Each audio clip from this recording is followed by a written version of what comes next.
বড়সড় পদক্ষেপ গ্রহণ কেন্দ্রের, বন্ধ হলো ৩৫৭টি গেমিং প্ল্যাটফর্ম।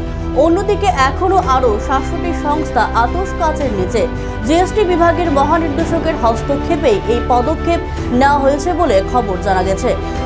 এই সংস্থাগুলি কোনো রেজিস্ট্রেশন ছাড়াই দীর্ঘদিন ধরে ব্যবসা চালিয়ে যাচ্ছিল। এরপরে বিষয়টি সংশ্লিষ্ট বিভাগের নজরে এলে কড়া পদক্ষেপ নেওয়া হয়। এছাড়া আরো ৬৭টি সংস্থা এভাবেই ব্যবসা চালাচ্ছে বলে খবর মিলেছে। আরো জানা গেছে যে সম্প্রতি সংশ্লিষ্ট বিভাগ অভিযান চালিয়ে প্রায় ২০০০টি ব্যাংক অ্যাকাউন্ট বাজেয়াপ্ত করেছে। ওই অ্যাকাউন্টগুলি ব্যবহার করত বর্তমানে নিষিদ্ধ হওয়া গেমিং সংস্থাগুলি।